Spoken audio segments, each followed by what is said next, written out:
Well, good morning, good afternoon, good evening, whichever applies to you. Welcome to the Being Your Own CEO Success Circle. This morning we're going to talk about CTAs. What does CTA mean? Call to action. So we will start off as usual with some introductions. So let's see. Vivek, how would you like to start? Namaste. My name is Vivekanand. I am proud to share my belief with Steve Jobs and Leonardo da Vinci, who said simplicity is the ultimate in sophistication. I aim to bring time-tested wisdom and happiness together into your business and life by unifying, simplifying, and amplifying simple technology and tools. Wake Technology is my company. Together, let us wake up our potential. I am in Reading, UK. It has been a rather sunny morning so far, sunny day so far. So temperature hasn't gone up that much, but it's okay. At least it's been sunny. Right. Well, good morning. Oh, there's Fred. Okay, Javita, would you like to go next? Thanks, LowellAnn. I'm Jivita from Mumbai, India. I'm a Reiki master teacher, and I also like to help people to start their own online business. And thank you for inviting me to this wonderful group. A pleasure to have you here. Same here. Okay, David, how about you? Hello, I'm Dave Flannery from Rock Falls, Illinois, where I do affordable websites for small businesses. And right now we are broadcasting through the website and YouTube correctly and even loudly. I don't know. Did you hear the music when it started? No. No? Okay. I had myself muted and it wasn't on the right page, and it started playing. I wanted to make sure it wasn't coming through. Right. Okay. Right on. Thanks for being here and being my wingman. Fred, how about you? Good morning, good evening, good afternoon, good night, whatever time it is, where in the world you might be looking. I'm Fred Jones, the creator of Our Future Leaders, where we assist our young generation to become the leaders that our world needs by practicing communication and leadership skills. I'm currently on my friend's boat in Ladysmith. It's my last day. I'm busy packing up to move back to Victoria area. So I'll be doing that this afternoon. It looks a bit cloudy. I don't think it's going to rain, but I might be moving. Oh, Fred, it has been pouring here, coming down in sheets. Really? Yes. Wow. Yeah. Hasn't rained here yet. Oh. Maybe it's coming. I don't know. I don't know if it's still raining, but I haven't seen it come down that hard for a long time. Well, I might get wet today. You might. Well, Anyway. Welcome here, Fred. Thank you. And finally, as you can see, my name is LowellAnn. I like to help solopreneurs who want to do a better job with their online business. And I should also mention that Vivek and I are still working on and making improvements to the Of Course course. So I'm just going to change my view here just for the sake of that. So we might say that we had some beta testers from the group here, and we got together with them last week, and they gave some really valued feedback, which we have been busy implementing. So so Alana, glad you made it. How would you like to introduce yourself? Okay, hi everybody. I'm Alana, coming to you from Ireland. My company is ALB Digital Marketing Solutions, where I write copy and manage WordPress websites for medium-sized businesses. Right on. Has summer started yet? This was that? Did you have a long weekend in Ireland this past? No, week? that's not this coming weekend, but the weekend after, the weekend of June 7th, I believe. Oh. That's our June bank holiday weekend. But no, we have not had any spring or summer type weather, which is quite annoying. It's actually raining really hard right now, and it's been cold, and we've had to have the fire on. And yeah, it feels more like winter than spring, unfortunately. Oh dear God. I'm waiting for summer. Of course, I'm asking about the long weekend and realizing that the long weekend here in Canada was just this past weekend, and the 24th of May weekend it's Victoria Day, and and somebody in I think it might have been Jay's webinar asked, "What the heck is Victoria Day?" And I said, "No, it's the Queen's birthday." Is it? Well, Is that what it is? no, her birthday is not today, but and it's called Victoria Day because I think that holiday goes back a long way, but it's just known as the Queen. It's a date where everybody says it's the Queen's birthday. I thought it was a celebration of Victoria. No. Oh well. No. I like the celebration of Victoria idea better. Yeah, right. No, but Victoria Day is celebrated across Canada. And Which is probably called Canada Day. And you need to know that here in Canada, the 24th of May weekend is where people traditionally plant their gardens. So it's always a long weekend, and that's when it's the soil is, everything is warmed up enough to plant. So so anyway, so we on Javita's suggestion, we're going to discuss a call to action, how to do it, when should we do it, why should we do it. What is a call to action? So, of course, I did a little bit of online research. So the definition I got was a call to action is it's a marketing tool, and it's a way to encourage your viewer to take the desired action. And additionally, for us to remember that users need some direction. So, I mean, they're not going to do anything unless you ask them to. And so that's what the call to action is asking them to take an action of some sort.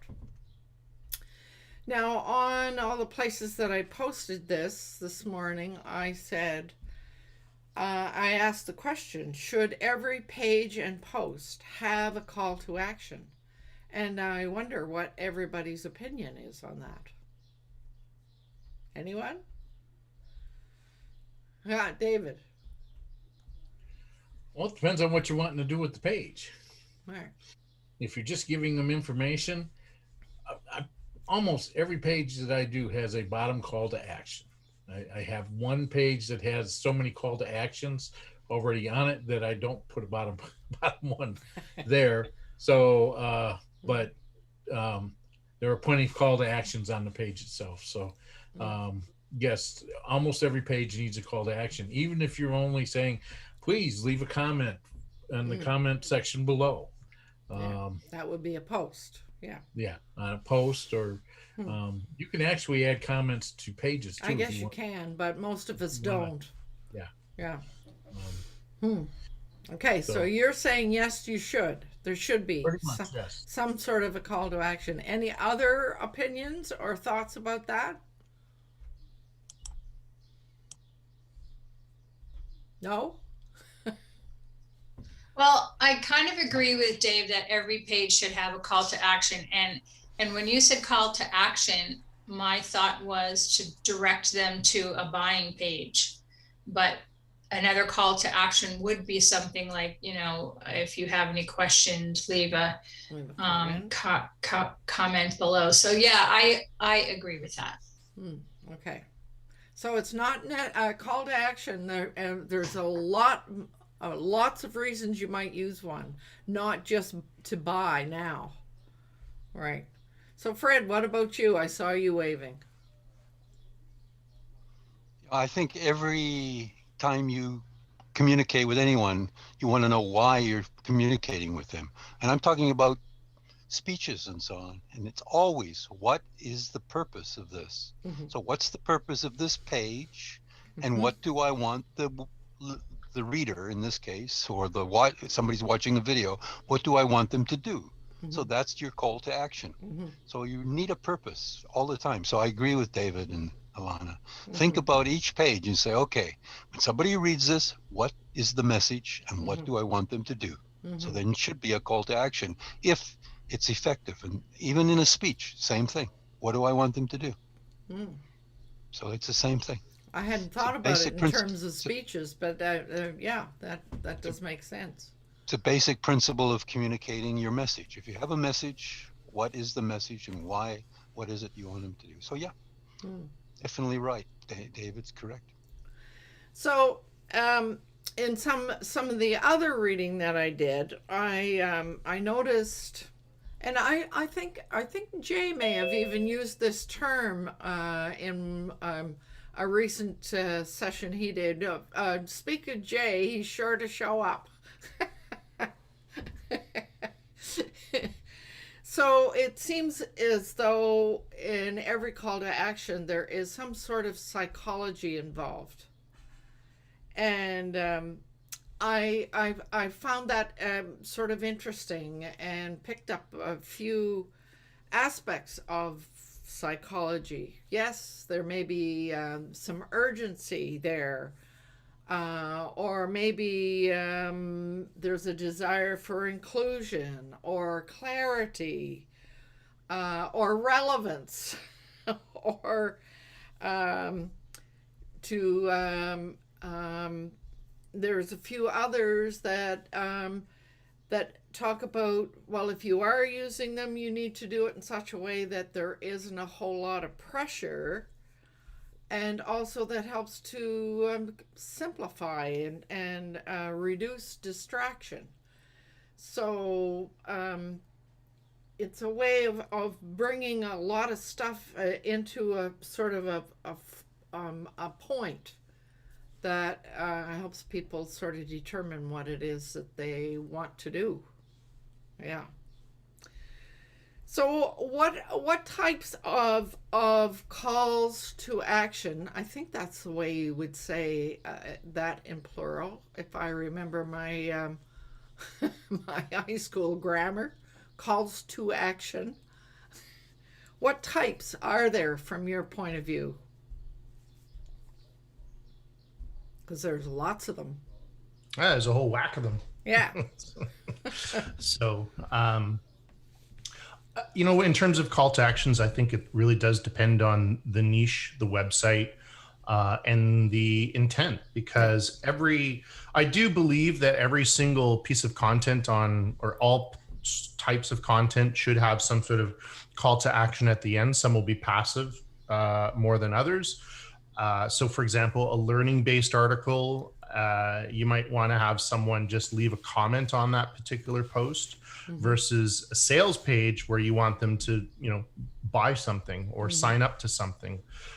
But every single page or every single post should have some sort of call to action. And I do believe that sites should have almost like a master CTA, call to action for short, that can be automated through tools such as if you're using Generate Press, you can use the Elements feature.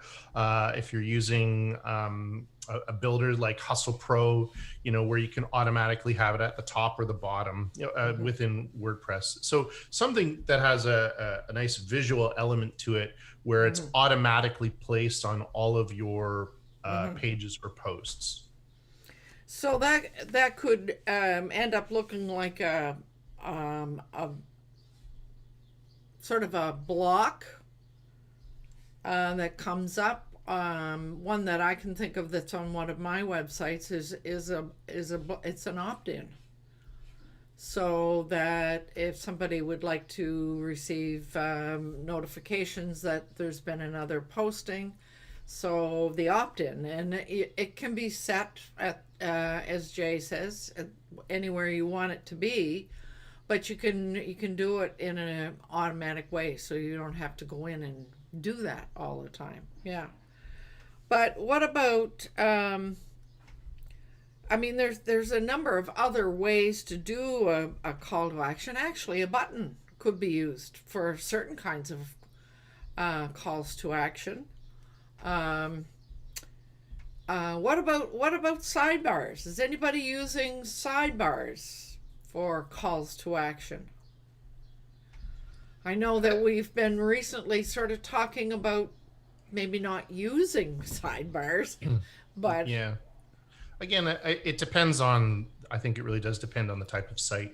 There'll be some, there's a few sites that I still have sidebars activated, but most I don't, because two reasons. One is I want people to focus on the content at hand, and two, it seems to be something that Google is subjectively asking for, not in a direct way, but an indirect way.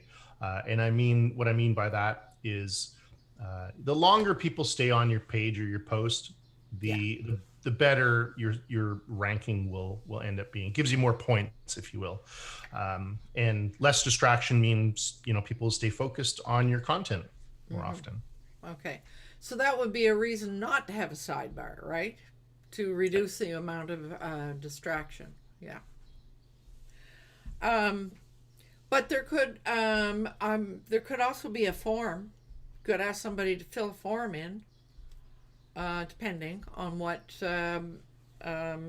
you want them to do. And let's see what else. I had a box, a button. Oh, a hyperlink. Just a simple hyperlink could be a call to action. But whatever you decide to do, some of the other materials that I read really recommended that it's important to use really strong action words so that people are really clear about what you want them to do. Yeah. So, but as I looked at all of this, what popped up to my mind was, well, we could try all these different types, but how do we know which one is going to work? And recently, we're hearing a lot more about images and boxes and all sorts of things that need to load fast. So I guess perhaps it means that if we could try something, but we need to test. So try it one way and see what kind of a result we get, and then try it another way and see what kind of a result we get. Is there any difference? But I was really, in my own mind, was rolling around and thinking to myself, well, with this new Google algorithm stuff that's out there, what do we really need to pay attention to make sure that we're not discouraging Google? Anybody have any suggestions? Well, just follow what Google asks you to do. So, but although they never do tell you that, right? No, they don't. Yeah. Yeah. Other than we know that the length of time on your page is good. We know that, but whatever we can do to encourage that, but Yeah. But if you're using an opt-in box, for example, how do we know whether it's loading fast enough? Yeah. I have a question. Is there a optimum number of call to action on a page? Is there anything like that? Or can you have any number of them? Does it have an impact? Yeah, I think it's a good question.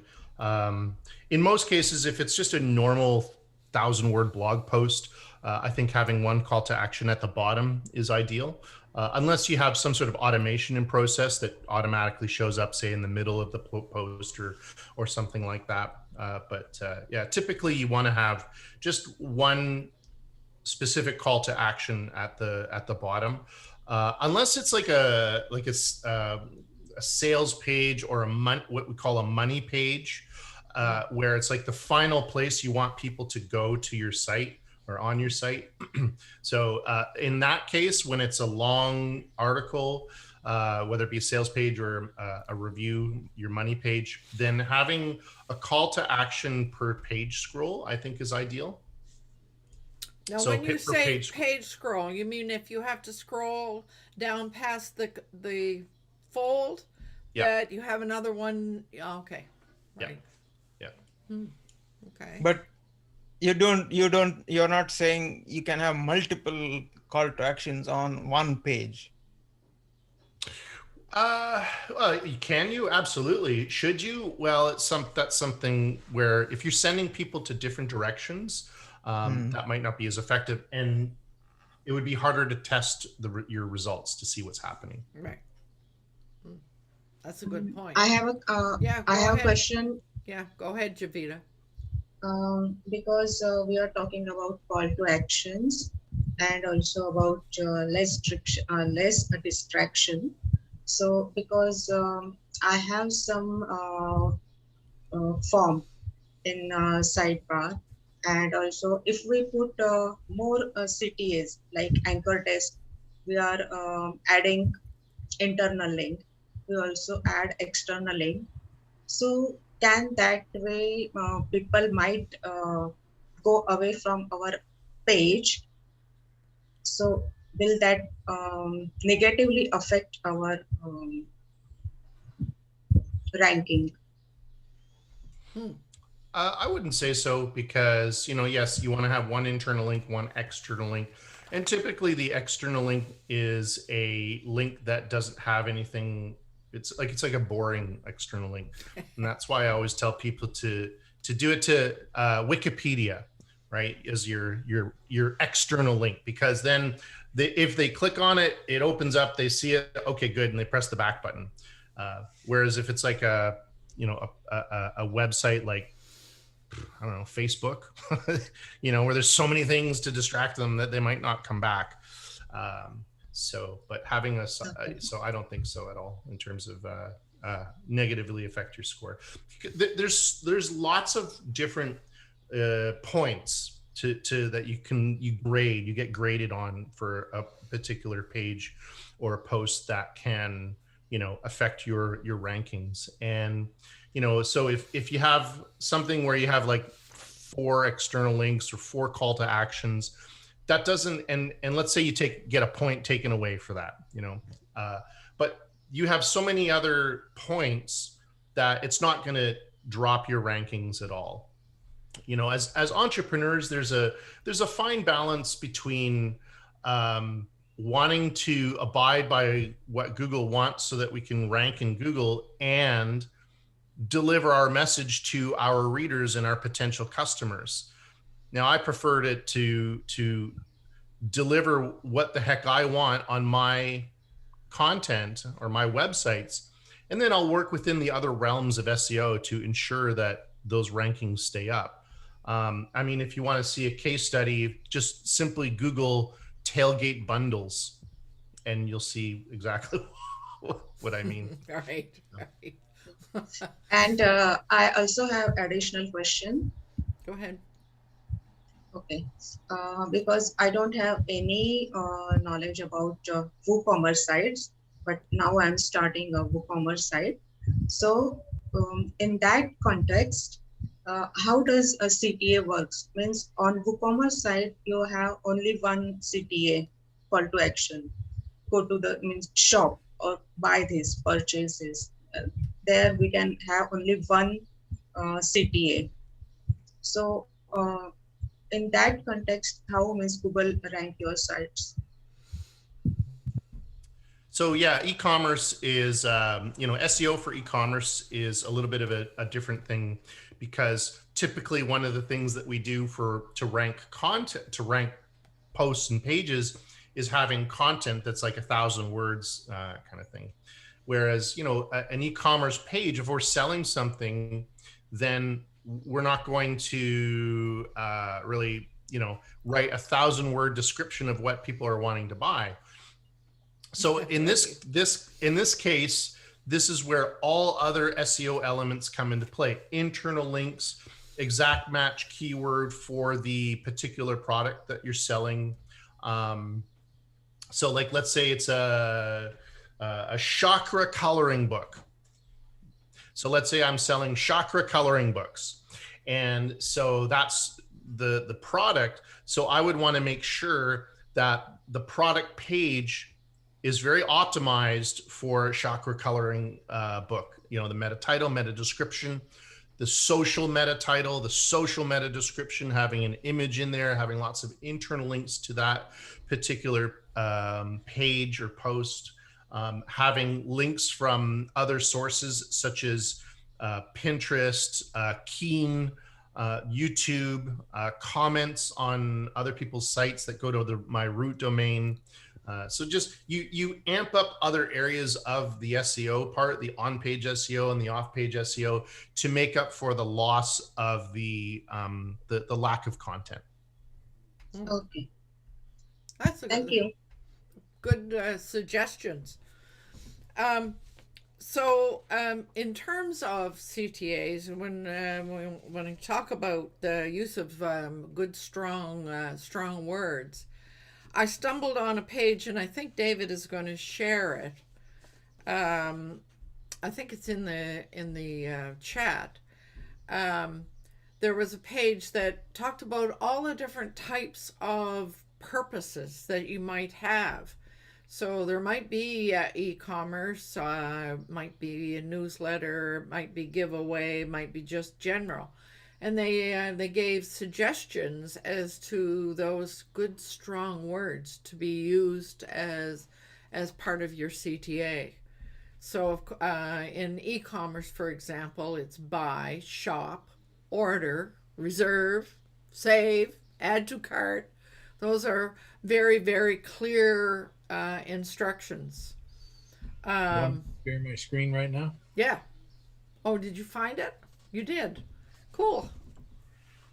You have to Yes. scroll down. Gives you your definition.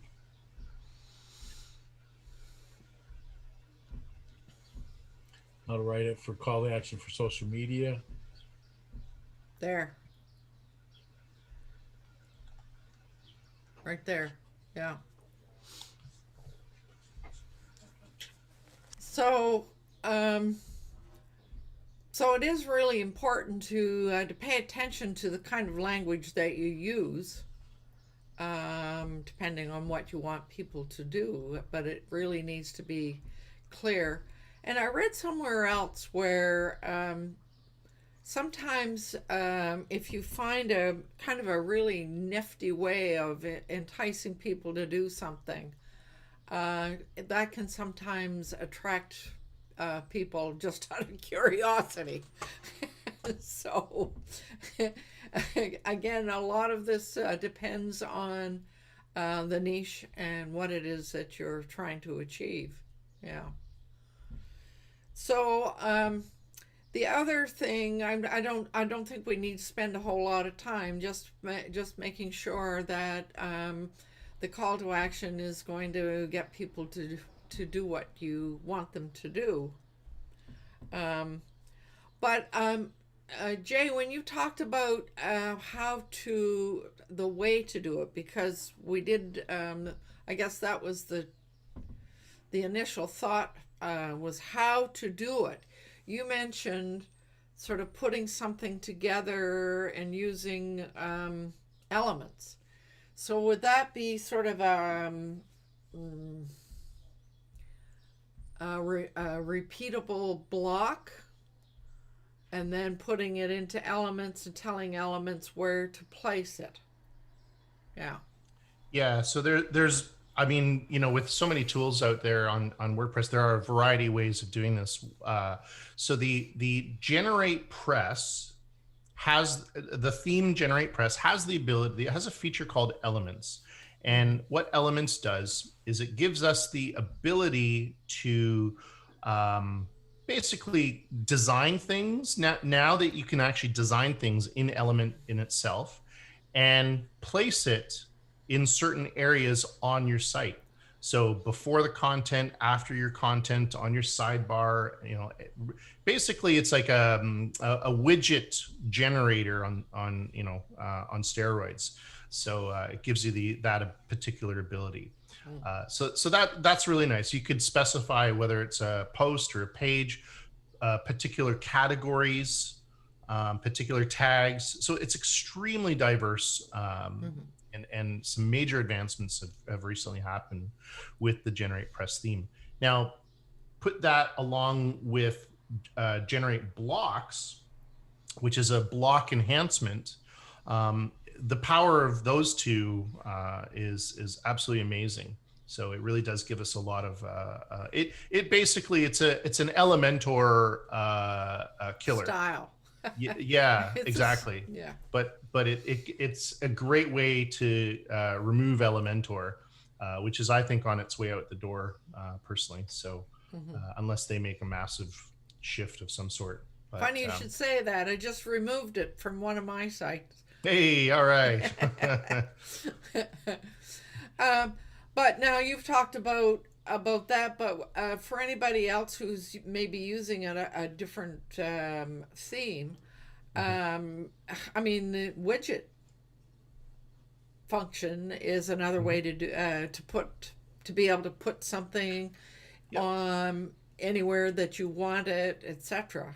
I mean, just a simple widget system would work just as well.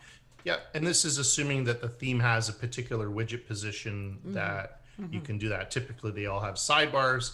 Some have footer positions. Some have after entry positions. So there is another alternative using something called Add Inserter. So AD space Inserter. Oh. And what Add Inserter is, it's a way, if you wanted something to show up after, say, the 5th paragraph of every article on your site, Add Inserter will do that for you. Oh. It's a brilliant little plugin. It doesn't have the most beautiful user experience or user interface, but it does its job really, really, really well. Okay. So we are at the half hour place. Do others have questions or comments about the use of CTAs? We do need to emphasize, as we started out by saying, being clear about what the purpose of that page or post is, and determining what it is you want people to do based on the purpose. So that's the place that we have to begin. Yeah. If you want, I can show you Ad Inserter, but Alana has a Oh, question yeah. first. Go ahead. No, I was just going to add that I think using CTAs, it should be more for the user experience, as Jay said, and you're actually trying to lead someone through your content. So it's like a journey. They're starting at the beginning, they're going to the very end, and at the end you have your CTA. So that's the way I look at it, is that it's a journey through the content to get you to a place where you want them to click. So that's the way I'm looking at it. Right on. Especially since Google is forcing everyone to focus more on a user experience. So you do have to kind of think along that line. You can't just throw up a CTA and say, click here, you know? Yes. That's a good point, Alana, for us to be aware of the user's experience. Yeah. So let's have a look at Ad Inserter, Jay.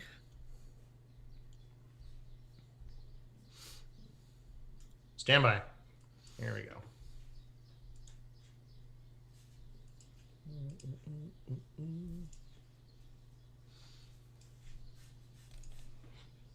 All right.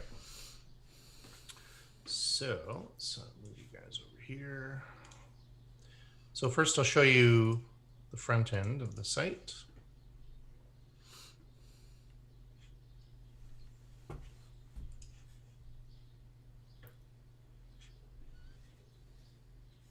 So if you scroll down, you'll see here that thing that popped up. Mm-hmm. So that's kind of in the middle. And now if we go to the back end of the site and we go to settings, Ad Inserter. Oh, yeah. Okay. So this is Ad Inserter. And here, so it gives us basically 16 blocks, if you will. Wow. And this is what I'm putting in a block. And this is a short code for a Hustle Pro, like a form that I built inside of Hustle Pro.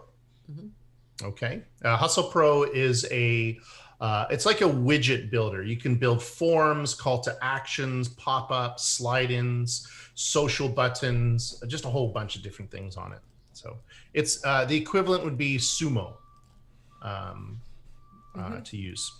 So I'm saying block one, show this. Mm-hmm. And then if we look down here, I say, okay, show it on all posts and inside the post after the 10th paragraph. Oh, yeah. Okay. From there, I can add a whole whack of different parameters if I wanted to say like, well, don't show it on this page or don't show it on this post if I wanted to. And the way I do that is, I hit the list part here and I can say, don't show it here and there. So, okay. Yeah. So, but what are all those tabs for? Does that add more stuff to that original block? No, it's a new block altogether. So if I want to do a second one, okay, yeah, gotcha. And have it after the second paragraph and so on and so forth. Yeah. All right. Yep. Looks pretty simple. And that's it. So, and then there it is, after the 10th paragraph right there. And then if I keep going down to the bottom, you'll see that that's it. That's the only real call to action other than the, well, in this particular post, I don't have any call to actions, but. What is that Google thing? Scroll down again. Well, yes, ma'am. Please. This thing? There, yeah. Oh, it's part of the article. It's an image. It's an image. Okay. Yeah. Thank you. You're welcome. David. Jay. Yes. Back to that call to action. I probably already know the answer because we answered it with Elements last night. Yeah. It doesn't have a way to show on phone or tablet only. In Ad Inserter, I think you can see here. simple editor for mobile devices. Okay. I haven't touched that button, so I'm not going to do it now live on television with millions of people watching. You're And have my afraid, site blow up. you're afraid you're going to have that nuclear cloud go over. Exactly. Yeah. Yeah, exactly. So I don't blame you, but well, David even has a PHP button for you, and you can tinker away with that all you want. All you want. Just what I need. Yeah. Yeah. So. Oh dear. But Wow. you know, if you stick with the basic parameters of ad inserter, it just works. You know. Mm-hmm. But if you start tinkering with it, then you know, Mm-hmm. God bless. So this is exactly what I did. Is I just put the short code in there, Mm-hmm. activated it on the post, insert after paragraph, and you can see here. There's a whole bunch of different options in terms of what I can do. You know, before paragraph, after paragraph. Mm-hmm. After image, after post, you know, in between comments, which is a kind of a cool feature. Wow. Also, if you wanted to get technical, before an HTML element or after or inside an HTML element, which is kind of cool. So there's something that you can do, Dave, is create an HTML element that only fires in mobile, and then just put something inside that element, and then you can do that. And then press this PHP button. Okay. So is that You will cover my site for me, right? Yeah. is that a premium plugin, Jay? It's a free plugin. So this is the free version.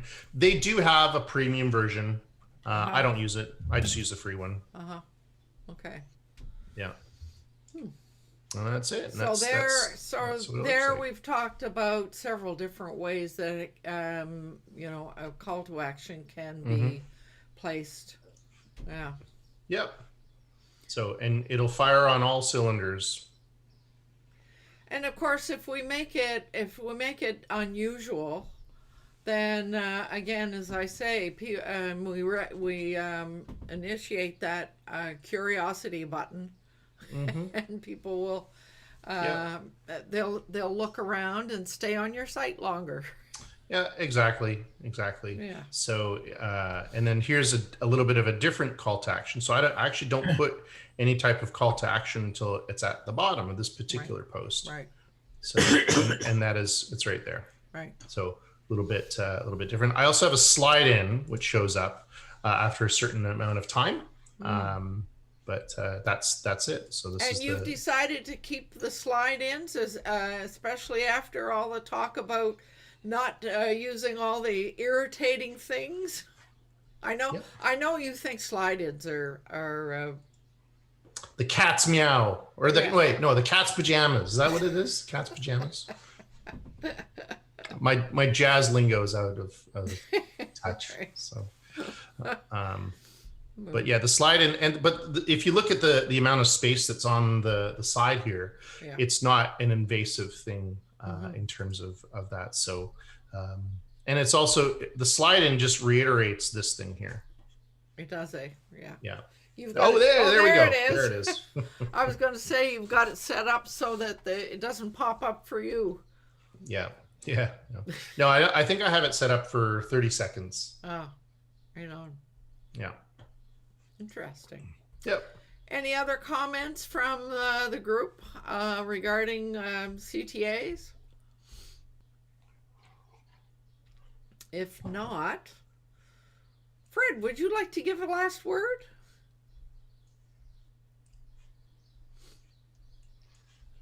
Yeah, I'll try. What this comes across to me is, again, communications, because I'm often, as I said earlier, it reminds me of giving speeches, and you want people to take action. And people don't always understand your message, and you don't know. But what I think the big advantage of this, you can do tests, and you can see the results to see, oh, I tried this call to action, and I got this amount of results. Let's change it around and let's see what happens now. So with the technology we're using online, we have a bigger advantage than just giving a speech, because you really don't know how many people heard the message that you thought you were delivering.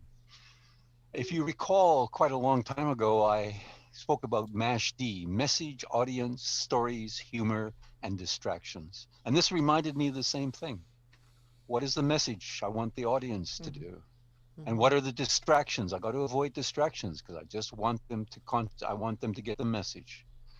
And if you can tell stories and maybe use humor, which is something Jay is always good at, it's wonderful. So that's what came across here. But there's a lot of technology, but those just don't get involved in the technology because you'll have ads and, hey, what are the results? But it's beautiful that you can do testing and see the results and so on. So those are the main things. What did the audience, because everybody sees and hears different things. You never get 100% of the people getting your message. I don't think Jay, unless he can prove me wrong, has got 100% call to action. Everybody did it. I don't know, unless it was something very simple, was whatever that might be. One thing that came to mind as well, when we're talking how many calls to action, Dean Jackson has what he calls a super signature, and it may not be really appropriate. He has a super signature on all his emails. And it just says, oh, I'm having a course, or I'm doing this, or I'm doing that, after whatever his message is and whatever it was. So even every email has something, oh, I've got my of course. Are you interested in that? Or we do this sort of consulting, or we're having this sort of meeting. Because you never know. People who got interest in you say, who is this LowellAnn, or who's this Jay? Oh, they have this. So I think maybe I'll click on that. And so it's always a call to action at the end of every email. And he says 3 in his super signature. It's quite smart. Right on. So this is a fascinating, because this is all psychology, even the words that you use. Yes. Like David showed us some of those words, and that was interesting too, because I said, oh, there's some words that I must make sure I use. It's all psychology. How can you get the message across and get them to do something you want? So this is a great exercise, but don't get too involved in setting all this up and then thinking, oh, now I've got all these ads and I've got all these boxes and I've got all this, and who knows what happens. Well, you can at least check it. It's not Well, just you technology. got to pay attention to Vivek's main mention. Keep it simple. Simplify. Yeah. Right. Exactly. Yeah. So it was excellent. And the last thing I'll say is, I really laughed when you said, and Jay would say, and then Jay popped up on the screen. That was, I thought, how could you have orchestrated that? That was just amazing. I thought, oh, look at that. It was phenomenal. That timing was better. He heard me. Yes. Yeah. Well, it's all about, just like comedy, it's all about timing. Yeah, it was like, you're the magician, you waved your wand and he appeared. Right. Anyway, excellent topic again. I enjoyed it as always. Yeah. So thank you. Well, thank you, Fred.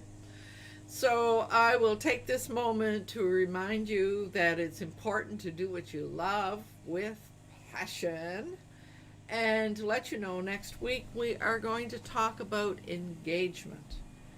How do we initiate conversations with people we don't know? What's the best way to do that, etc.?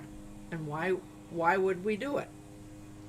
So having said that, I will start the outro, and